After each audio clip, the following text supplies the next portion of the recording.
Hello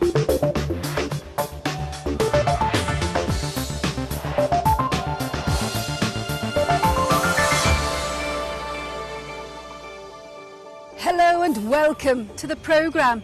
I'm Nima Abuardi. Now, economic confidence might be on the up across the region, but is this translating into new jobs? This week we're finding out who's hiring and who's firing. Also coming up this week, I'm in Jeddah finding out why, in a country where cinemas and theatres are banned, stand-up comedy is proving to be an unlikely hit. calling all investors. The head of this investment bank tells us why he's in the US raising money for the Middle East. Water from the desert. With soaring demand from a growing population, can the Middle East keep the taps running? And the advantage of Arabic, why teaching children their mother tongue is paying off for firms.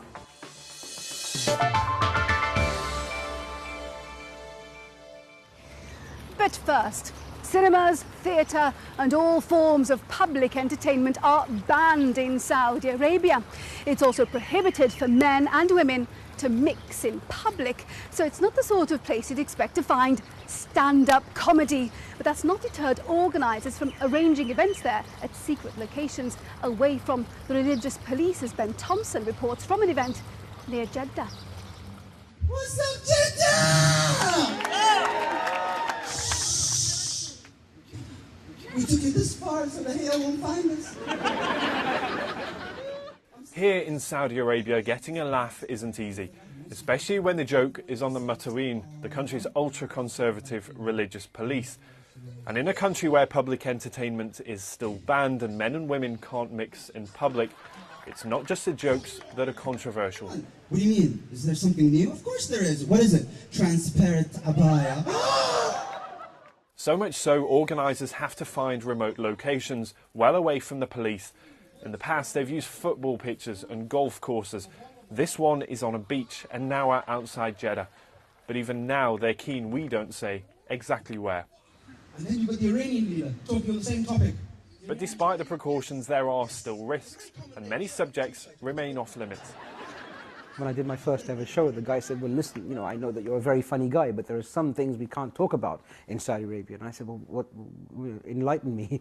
And he said, well, it's, you know, sex, drugs, politics, rock and roll, male, female, gender jokes, and royal family. I said, well, that's all the funny stuff. But, you know, we've proved since then that you can, you know, apart from those, you can actually still have a comedy act. Yeah, before I went there, I thought everybody had that posh, sophisticated accent. But for comedians from overseas, more used to poking fun at national stereotypes or government ministers, that isn't easy. The headline act here, Canada's Sugar Sammy, is on his first trip to the country. He's trying to tread the fine line between what is and isn't acceptable. It's pretty much a joke-by-joke basis. So I go, are they going with me? All right, great, I can take that next step. Are they going to go with me on this one? Okay, perfect. And then sometimes it's like, ooh, I don't know, that might have been too far, let's back it up a little. So, you know, the cultural reference points and what's acceptable is always different, you know, everywhere. So what did the audience make of the humour? Did any of the jokes tonight cause offence? Not really, because of the venue, because they took us far away and it was kind of, you know, allowed, so they would go as far as they could. Some jokes which, you know, crossed the Saudi lines, which was a bit harsh. I was telling some of the comedians that they were kind of tuning down because usually they had more vulgar languages. Yeah. That's what people need, actually. A little laugh every now and then, you know, to loosen up. The young generations are very open-minded these days, so they just don't mind. It's cool. So whilst the shows are attracting a loyal following, making it pay is still difficult. Venues are expensive and importing acts from overseas isn't cheap. If you take a typical comedy store or a comedy promoter in the West, the ticket prices are not they don't generate the revenue. The money obviously comes from beverages, and usually alcoholic beverages, and that's what fuels the business, if you like. And it also fuels the comedy as well, because many people like to have a drink and go and see comedy. And that's what's very different here. We strictly have dry events, so the audience, you know, are very different in that they're sober, which is unusual for the comedians coming in. But from a business point of view, we don't have any other revenue other than ticket prices. because they will park inside the shopping mall. But for the organisers, staging the shows is about more than money. It's also about breaking down stereotypes. Saudi Arabia is still a very closed society, but it is now slowly starting to open up. The comedians on stage tonight come from the UK, Canada and here in Saudi Arabia, so there is homegrown talent here too. But it does remain a very niche business. There are just 450 people here tonight and they've each paid more than $70 a ticket. But the organisers hope that the more events like this that they stage, the more Saudi Arabia will come to embrace stand-up comedy. If you can laugh at yourself and laugh with others, it's very difficult to hate. So it really does break down cultural barriers and divides. And if you've been to our show last night, that's a typical show where you have people from all nationalities, a mixture of religions and backgrounds. We had Hindus, Christians and Muslims at the same venue, all laughing at the same jokes. So it really does break down barriers. And back at the show, there is just time for the comedians to meet their fans. For some, of course, it is just a photo. But for others, it will be a reminder of a night when Saudi Arabia came closer to embracing the outside world. Ben Thompson reporting from Jeddah in Saudi Arabia there. Now, most countries here in the Gulf are not short of cash. Oil revenues have propped up their finances despite the economic downturn. But that hasn't stopped some firms here from looking overseas for funds. And the heads of the Middle East investment bank, Beltone Financial, have been doing just that. They were recently in New York, convincing firms there to invest in this part of the world. But what do they stand to gain? Well, that's a question that the BBC's Karen Nye put to the head of Beltone Financial, Alaaddin Sabah. I think when you look at the Middle East as one entity, it's a little bit of a misjudgment, because we have countries that have a lot of excess capital and excess cash, but we have a lot of other countries that are basically importers of capital and cash. Egypt, Morocco, North Africa, the Levant, and even the countries that have excess liquidity and excess cash, they still need foreign direct investment and foreign portfolio investment. So I think that no matter how much money you need to attract more capital. So why should investors put their money in this region versus other emerging markets like Latin America, Eastern Europe, or some parts of Asia? It is extremely important because the factors that affect Arab investors or Gulf investors are different from the factors that affect the Western investors. And when you have that diversification, you add more stability to the market, you reduce the volatility, and this is in turn will generate more interest from both sources of capital. So it is extremely important for us to attract Western investment. What can you tell me about the legal and regulatory frameworks in some of the countries in the region that would make foreign investors feel comfortable putting their money there? The legal and the regulatory environment is getting a lot better year after year. Some countries are a little bit behind. Some countries in North Africa are a little bit behind on their regulatory infrastructure. However, some countries, again, like Egypt, the regulatory infrastructure is much better. However, I would not say that it is comparable to the developed world. But again, the opportunity and the returns that you're expecting to make more than outweigh the risk that you take in some of those countries. Beltone Financial's Alaaddin Sabah speaking to Karen Nye there. Now, the consumption of water here in the UAE is on the rise, and that's because of a growing population and increasing demand from industry. But in a country where most of the water comes from the expensive desalination of seawater, the calls for conservation are getting louder. But is it too little, too late? Well, Philip Hampshire has been finding out. Whereas Abu Dhabi has oil and Dubai financial services, Ras Al Khaimah has decided to take a subtly different route towards prosperity, namely industrialization. From cement companies to steel makers to glass and ceramics, you'll find it all in Ras Al Khaimah. Of course, there's one thing all these industries need, and need in industrial quantities, that's in pretty short supply around these parts. Water. For Dr. Saif Al-Ghais of the Environment Protection and Development Agency, it's a familiar problem. Groundwater supplies from underground rivers are under pressure in the Emirate. Well, the water issue in the United Arab Emirates, I think it's very critical, especially the consumption of water and regulating, for example, the underground water, how much is being consumed by the growing population in UAE. Desalination is the solution to release or to take off the pressure from pumping the underground water. But there are issues with desalination too. It's expensive, and the water that returns to the shallow Gulf after processing is highly salty. Bad news for fisheries and the fishermen who rely on them. Well, if you build another desalination plant, you'll have another problem, because the desalination plant needs energy to run. And you know that the UAE has one of the highest per capita carbon footprint in the world. And this will lead to an environmental problem then. So it is not solved by just putting multiples for the desalination plants and increasing the carbon footprint. No, you have to curb, reduce the energy consumption. That's what this pilot project in Ras Al Khaimah is all about. It recycles wastewater from the nearby industrial estate. But there's more to this facility than meets the eye. This pilot plant is a small pawn in a large game about a lot of money. So much so that wastewater treatment plants are now regarded as big business. And when I say big business, I mean internationally big. The plant's opening was attended by members of the Northern Emirates ruling family. It also caused the Japanese government to send over the Director General of its NADO government agency. Japan stumped up funds to get Hitachi to build it. So we provide fund to construct this pilot plant. We are looking for the suitable site for Japanese advanced technologies. And Ras Al Khaimah is eager to improve their water quality. So both needs are matched. So why would the Japanese government pay for a water reclamation plant to be built on the other side of the world? Well, as water becomes a bigger issue across the Middle East, more plants like this one will be needed.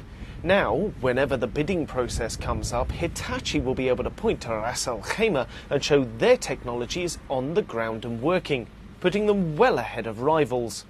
Of course, for all of this, conservation of water is key, and that comes down to individuals.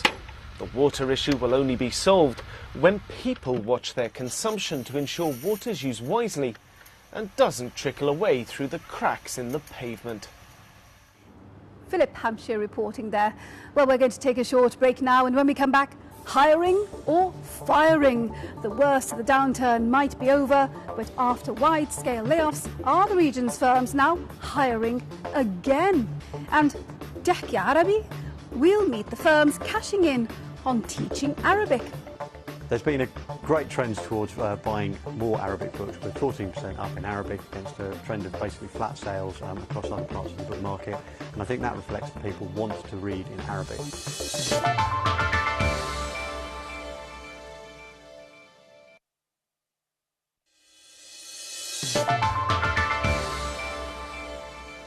Welcome back to the programme. I'm Nima Abu Wardi. Now, Arabic is the official language here in the Gulf, but with so many nationalities living in this region, you're more likely to hear English at work or on the street.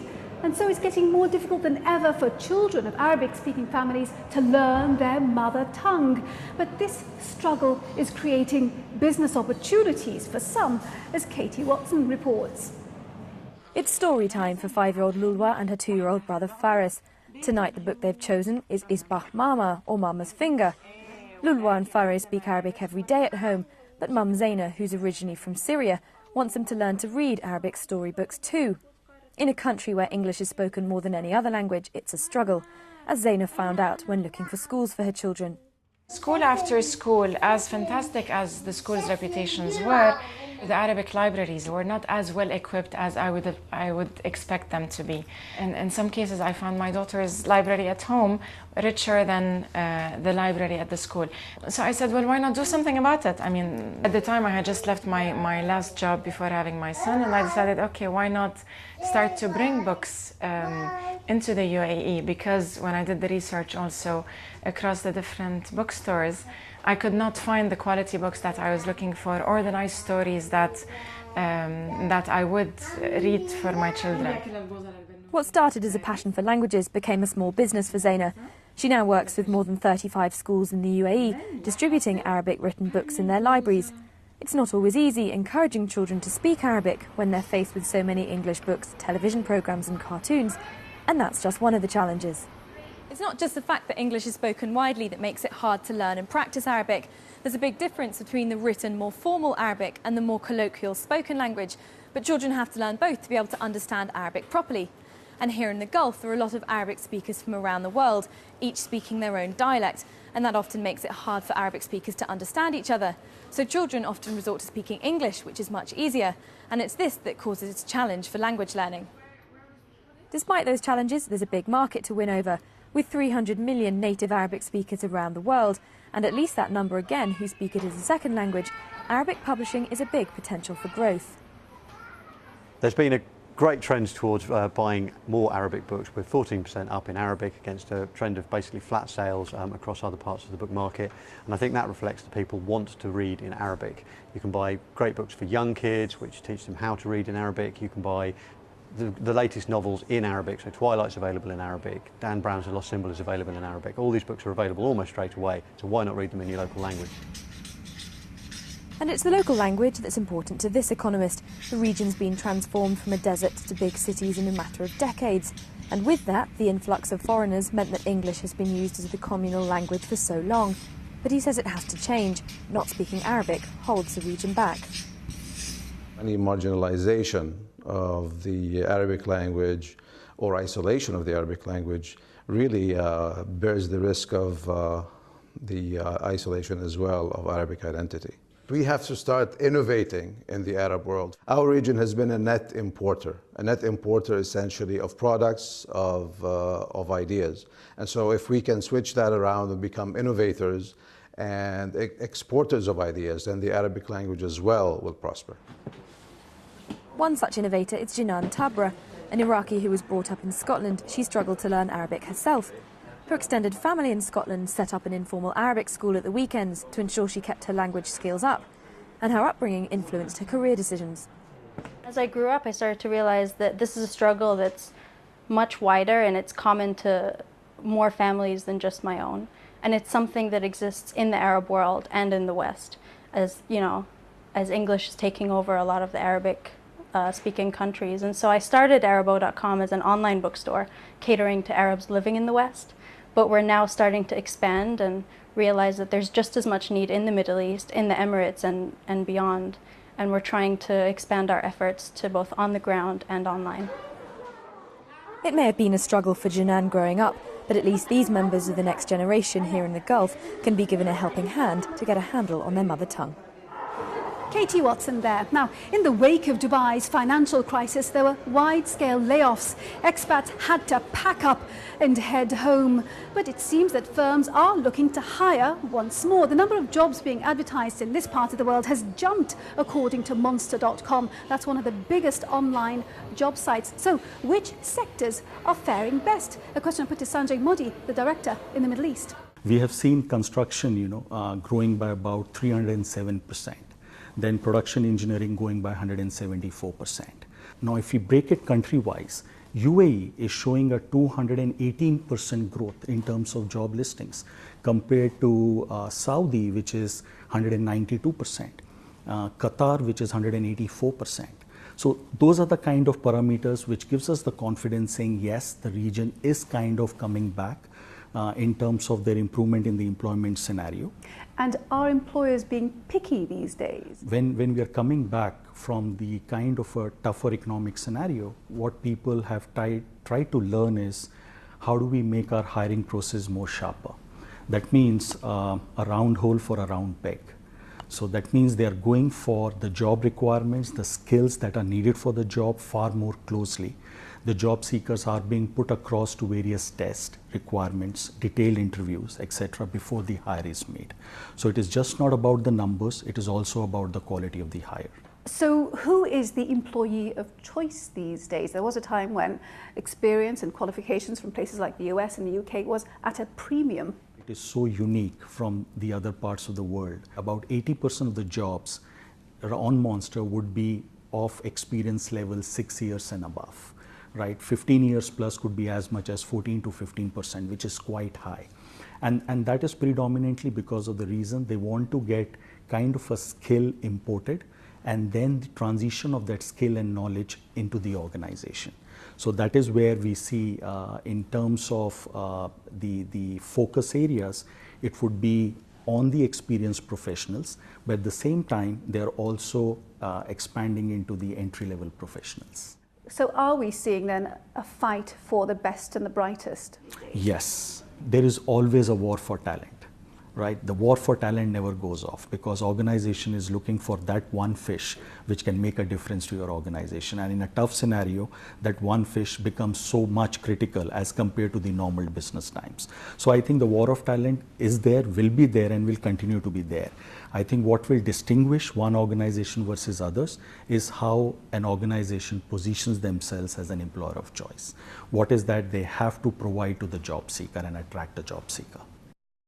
Sanjay Modi of Monster.com speaking to me earlier. Well, I do hope you've enjoyed our programme. Before we go, let's see how the region's main markets ended the week. And remember, we'd love to hear from you. Our email address is middleeastbiz@bbc.co.uk. Now, next week, we're at the opening of the Baalbek Music Festival in Lebanon. Until then, from me, Nima Abuwarde, and the rest of the team, thank you for watching. Bye-bye.